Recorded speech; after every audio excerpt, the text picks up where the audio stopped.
Em busca de sua reabilitação no Campeonato Brasileiro, logo mais às 7 horas da noite, diante do Vasco da Gama, que vem numa invencibilidade boa, tá? Do Diniz. Partida que acontece no Allianz Parque. O Verdão, ele vem de derrota para o Bahia por 1-0, aliás, perdeu as duas para o Bahia no Campeonato Brasileiro.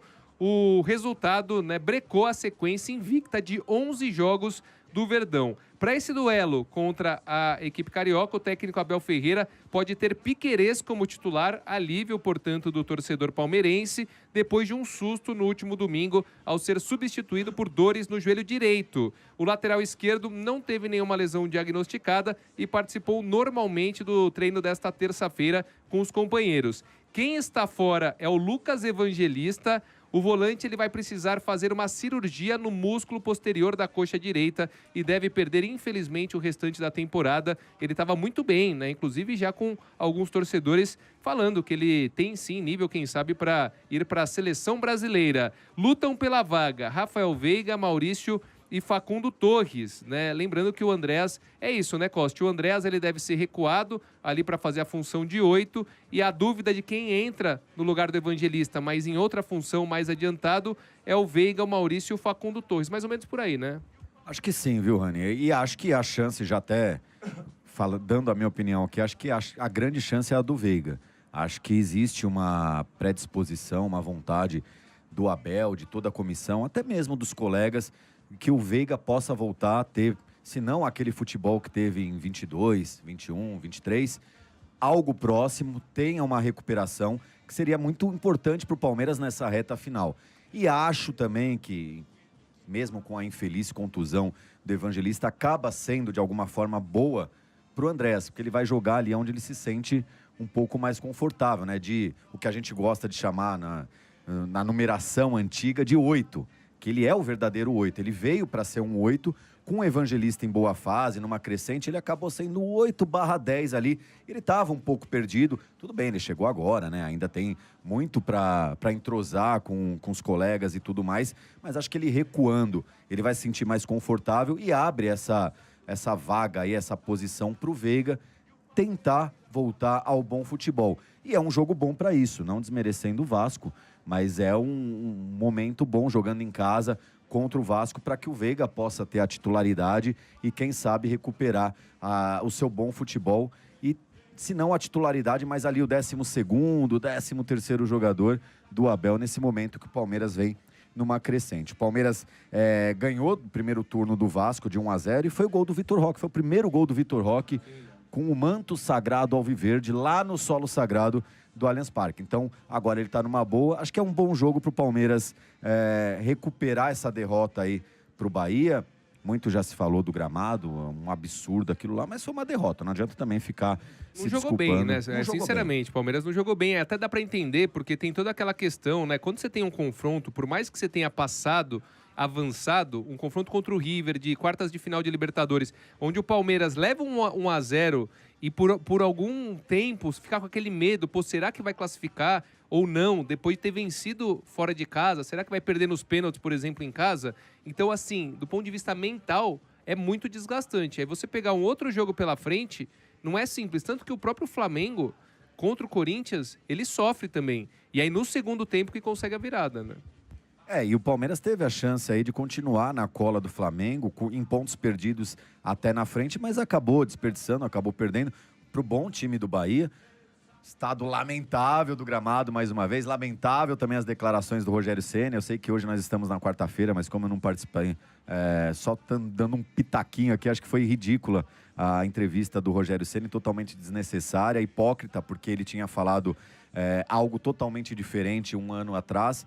Mas, enfim, vida que segue. Hoje o Palmeiras tem a chance de recuperar 3 pontos e seguir nessa luta aí com o Flamengo e também com o Cruzeiro, porque a gente não fala do Cruzeiro por estar com 2 jogos à frente, mas o Cruzeiro não vem perdendo pontos. O Cruzeiro vem pontuando e, na medida em que Palmeiras e Flamengo, daqui 10, 15 dias, já vai dar aquela segurada, poupar, porque tem semifinal de Libertadores, o Cruzeiro tem um caminho livre aí. Então, a gente tem que começar a falar um pouco mais do Cruzeiro também e olhar com um pouco mais de atenção para o Cruzeiro. E sendo justo com o Abel, né? O Abel, o Costi, ele é um cara, não é porque assim, tem treinador, e o Abel ele faz isso muitas vezes também, que perde e arruma algumas justificativas para não falar, o time não jogou bem.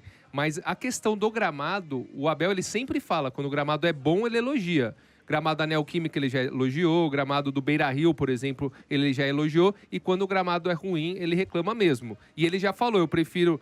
ele também é favorável a um gramado natural bom, mas ele diz, na ausência de gramados naturais bons, eu prefiro um sintético bom. Né? Do próprio gramado ele já reclamou, né? Do próprio gramado dele, do né? Aliança, exato, quando Algumas estava vezes, ruim. não foi uma, não foram duas, foi mais de 5 vezes aí que ele já reclamou. Inclusive a troca que teve foi muito por conta dele.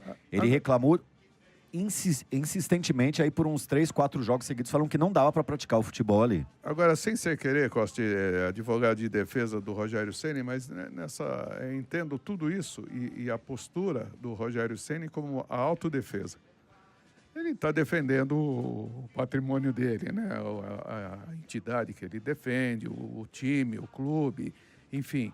Mas também concordou que o gramado estava ruim, né? Então é só aquela mesmo, o reflexo pô, não vou deixar o cara, né? Você não vai falar mal de mim, vai. Eu vou falar mal de você também.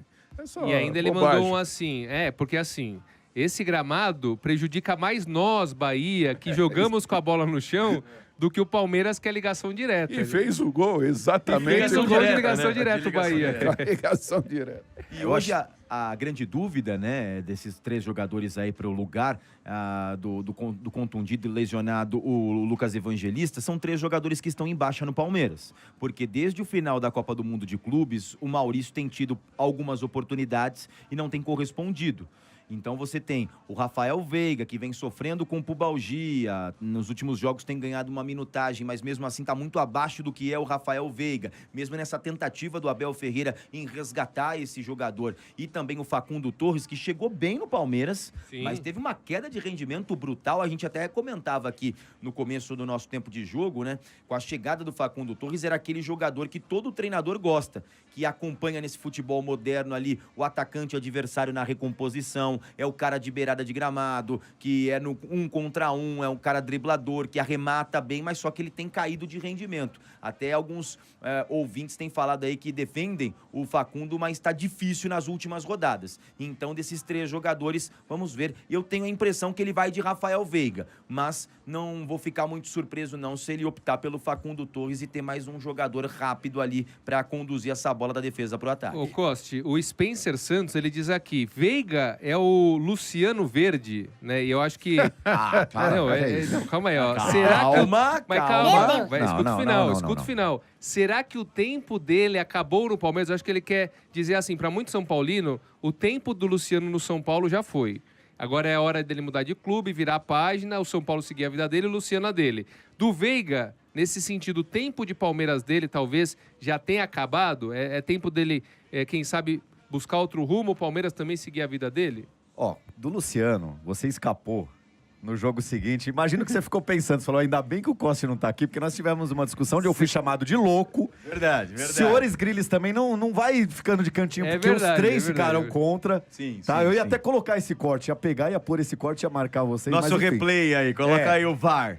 Depois a gente fala do Luciano. Mas eu acho que não, cara. Eu acho que o Veiga é muito maior do que o Luciano.